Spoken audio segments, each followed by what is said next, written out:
Ma e chal mar tich e kambi mar MOMO Pencils. Kambi makoro yudo rieko mar loso kalembe mag pencil ka tiyo gi gazzette. My partner is the one who came up with the idea of recycling newspapers into pencils. And we looked at it and saw that it fitted in with what we were looking for. One, it does not harm the environment. Two, it's taking waste from the environment.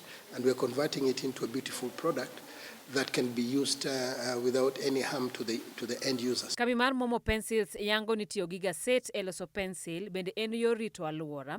Ni mar gazzette ma osetigo nyalo kelo hinyruok ne aluora kaluwore gi kwiri ma gin go. We are protecting the planet by reducing the number of trees cut, but at the same time planting more trees through schools with school children who actually buy our pencils and use our pencils. Ma esama thothwa ong'e ber gazzette. Odiochieng' mondike ema waneno ka okelo ber e ngimawa. Tok mano, thothwa ok odewo kama gazzette no dhiye. Jomoko bo kode mandas, jomoko bo kode ring'o, samoro wamoko kode jiko. MOMO Pencils yudo gazzette moseti godo e yo mayot kowuok e ute ji. We engage the youth groups, we engage women groups. Those who go door to door buying from you, then we buy from them. So by supporting them, we also give them an opportunity to earn a decent living. E loso pencils gichako kod ng'ado gazzette e size maber. A double page like this gives us 3 pencils. Cut it down to, we get this size, 3 of this size, which gives us, each gives us 1 pencil. So that's a double size. So basically, as we cut them, there is no waste because whatever is remaining, we use as an insert. Graphite mitiyo godo e ndiko kende mwandu ma MOMO golo e piny China. Ka mwandu modong' duto wuok e pachoka. Ikawo graphite, iketo e chuny bath gazzette kaeto imako gi gum. Gum no iketo mana matin kendo gum no puodhi kod kebs kaka gino ma ok nyal hinyo ngima dhano. This is clear glue that we use. It's not the normal office glue, but it's clear glue. But it's tested, proven to be non-toxic and very safe. So there is no fear because parents might fear that kids tend to chew pencils as and when they're using them in school.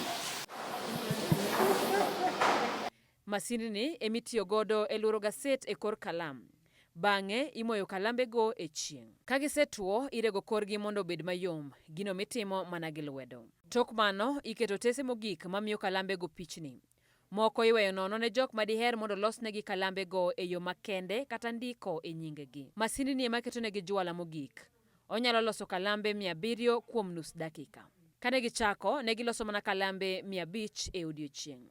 Gie sani, kambi mar MOMO Pencils loso kalembe maromo 100,000 odiochieng'. Kopogore gi uso kalembe gi, kambi mar MOMO Pencils chiwo kalembe madirom 300,000 higa ka higa, ka bende jopuonjre go ipuonjo ber mar rito aluora.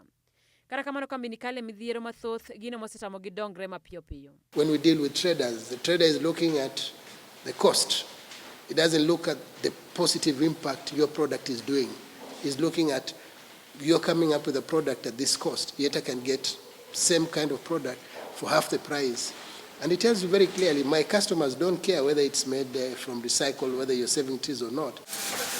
Otas en achiel kuom kwiri maketho aluora. Ponono ni gazzette duto mosetigo inyalo tigodo e bero aluora. Wanyalo rito ngimawa. By buying our product, you're also contributing, okay? You're contributing to efforts to end and reduce the deforestation. But at the same time, you know, everything starts with a pencil. It all starts, that's our slogan. It all starts with a pencil. From the president to where we are. Nyako Ramogi, yiero odong' e lweti. Tiyo gi siling' 10 e nyiewo kalam molos gi gazzette kendo rito aluora, kata nyiewo kalam 3 kuom siling' 10 to koso aluora makare ne in gi jogi e kinde mabiro. Simfros Okinda, Ramogi TV.